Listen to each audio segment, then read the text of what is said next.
Fala galerinha, tudo bem? Mais um encontro aqui nosso, não foi o primeiro e nem o último, de resolução de exercícios para vocês aí que são alunos do cursinho, né? Estamos aqui na nossa revisão de História Contemporânea, eu estou gravando essas aulas como uma maneira de somar aí com o conteúdo, com os exercícios que a gente já está resolvendo em sala de aula, tá bom?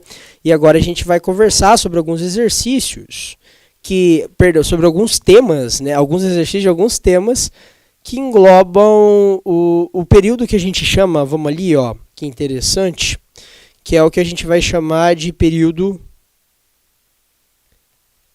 entre guerras, né, que vai ali do fim da Primeira Guerra Mundial, 1918, até 1900... Ops, ô Jesus...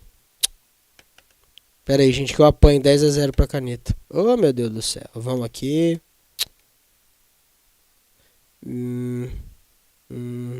Caneta. Que vai de 1918 a 1939, né?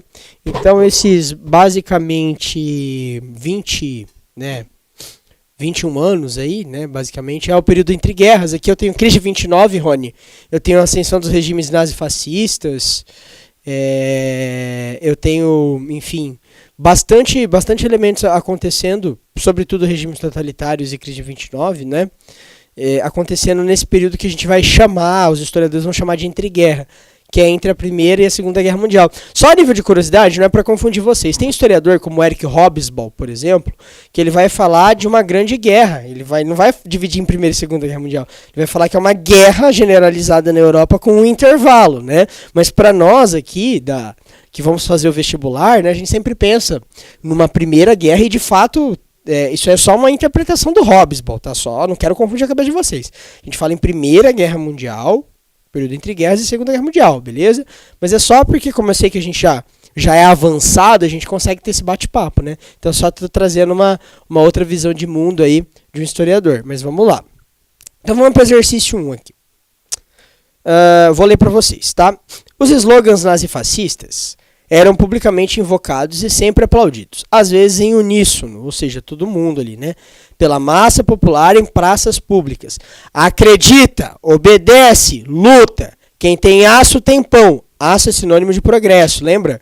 Aço é sinônimo de progresso. Ferrovia, indústria naval, armamento, né? Mais canhão, menos manteiga. Nada jamais foi ganho na história sem derramamento de sangue. Vamos para a guerra. Lembrem de Otto von Bismarck, estadista prussiano. A Alemanha vai ser construída a ferro e sangue. Né? Olha essa última frase. A liberdade é um cadáver em putrefação. Ou seja, existem coisas mais importantes do que a liberdade de expressão. Né? Então são elementos que ecoavam nessa sociedade nazista. Né? Nessas sociedades dos regimes totalitários. Dentre as alternativas expostas abaixo, qual delas não é uma característica do totalitarismo?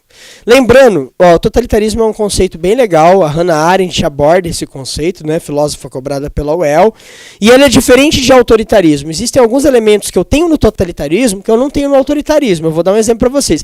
A ditadura civil-militar no Brasil, Rony, ela foi um regime autoritário, ela não foi um regime totalitário. Ah, professor, você está fazendo uma ditadura, uma defesa da ditadura? Não, não é isso. Eu vou dar, porque tem elementos que definem o regime totalitário. Eu vou dar um exemplo para vocês, né? Um deles é o unipartidarismo. Por exemplo, na ditadura tinha bipartidarismo, né? Existem ditaduras que eu tinha o Arena MDB, existem ditaduras que eu tenho o culto à personalidade. Existem ditaduras que eu não tenho o culto à personalidade. O culto à personalidade, por exemplo, e o unipartidarismo são elementos presentes nos regimes totalitários e não necessariamente em todos os regimes autoritários, né? O nacionalismo, o autoritarismo, né? são elementos, o militarismo, são elementos sim dos regimes totalitários e dos regimes autoritários. Mas, por exemplo, nem todo regime ele é totalitário, ele pode ser autoritário e não totalitário. O totalitarismo ele tem essa ideia do culto à personalidade, o unipartidarismo, sim o militarismo, sim o autoritarismo, a intervenção estatal muitas vezes, mas eu vou dar um exemplo para vocês, tá? Então essa questão eu acho muito legal, né? Saber dividir os regimes totalitários com os regimes autoritários. Nem todo regime autoritário era totalitário, tá? Dentre as alternativas expostas abaixo, qual delas não é uma característica do totalitarismo? Aqui tá fácil. Qual delas? Qual delas? Meus amigos, se tem uma coisa que os regimes totalitários e autoritários não eram, era democrático, né? Então a democracia ela é um elementito que não era presente nos regimes autoritários ou totalitários, muito menos nos totalitários, tá bom? Então a gente pode citar isso aqui, beleza? B de bola é a alternativa correta para nós outros chicos. Exercise 2. Exercício 2. Vamos lá. O totalitarismo era um regime político que se caracterizava pela máxima intervenção do governo na sociedade. Tá? Olha que interessante. As relações sociais eram reguladas pelo Estado e o cotidiano era rigidamente policiado. Né? Uma das marcas do terror. Professor, então, eu não tenho, por exemplo, liberdade econômica nos regimes totalitários? Ah, professor, todo regime que eu tenho intervenção do Estado, ele é totalitário? Também não, tá bom? Então, são coisas diferentes. A propaganda ideológica era intensa e todos os meios de comunicação eram fortemente controlados. Outra característica marcante do totalitarismo era o partido único. Acabei de citar, o unipartidarismo era a característica do totalitário. Dos regimes totalitários. Só pode ter um partido, Rony. Não pode ter multipartidarismo, né? Porque multipartidarismo é expressão de democracia, né? Se a gente for parar para pensar, né? No Brasil você peidou, apareceu um partido político, cara. É engraçado, né? Outras posições políticas não eram aceitas, senão a predominante, e os opositores eram perseguidos como inimigo nacional. Então quem que é o inimigo? O inimigo é o que pensa diferente do partido.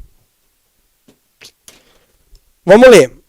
O totalitarismo desenvolveu-se no mundo principalmente no período entre a Primeira e a Segunda Guerra Mundial, período entre guerras, né?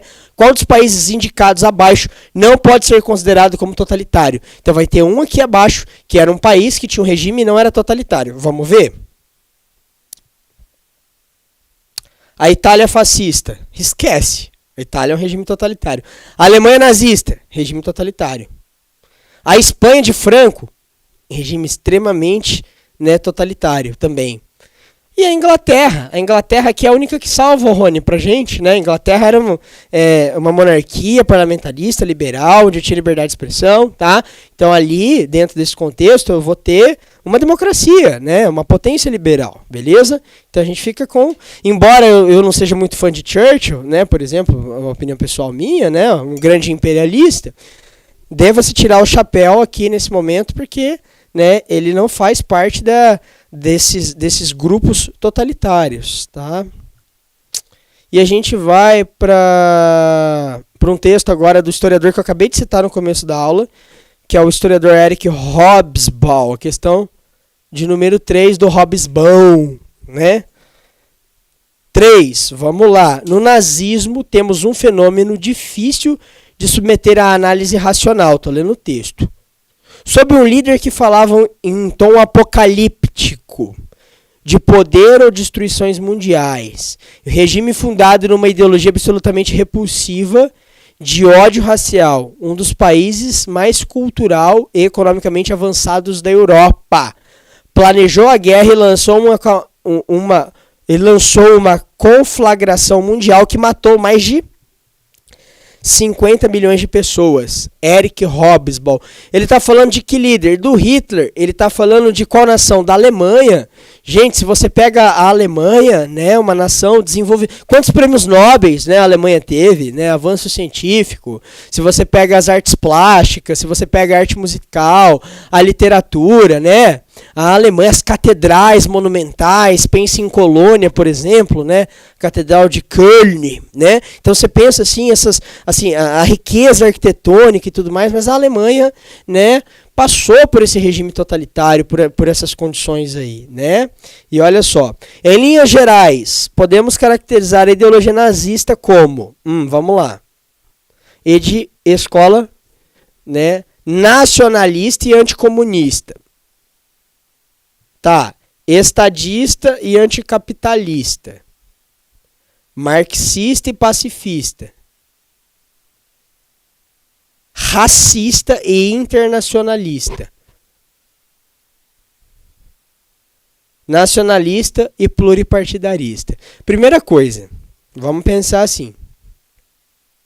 Ela é estadista e anticapitalista? Ela é totalmente anticapitalista? Negativo. Ela não é anticapitalista, tá?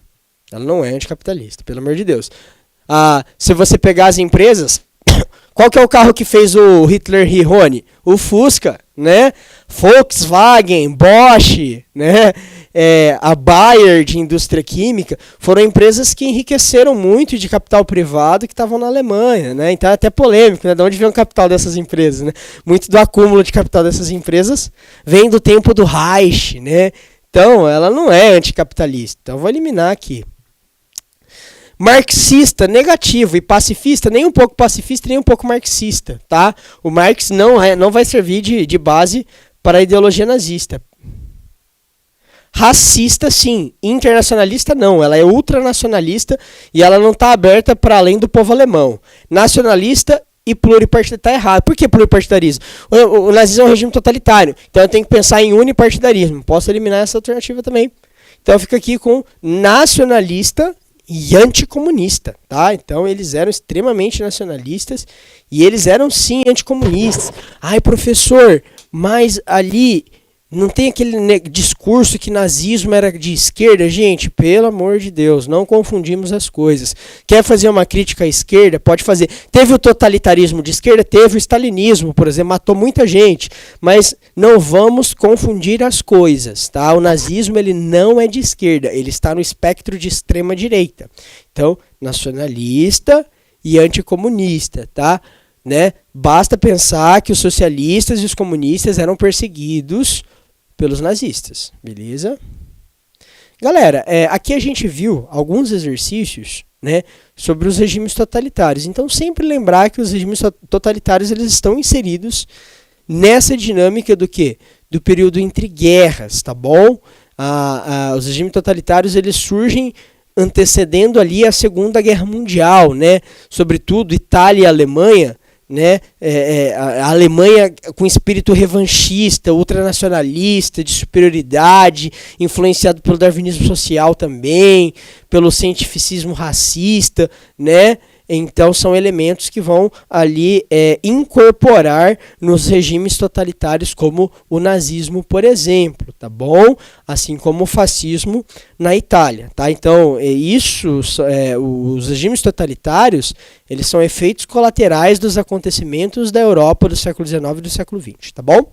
Beleza, gente? É isso. Posteriormente a gente vai voltar com mais videozinhos aí pra vocês, tá bom? Ó, beijo no coração e fica ligado aí pros nossos próximos vídeos, você que é aluno do pré-vestibular. Valeu!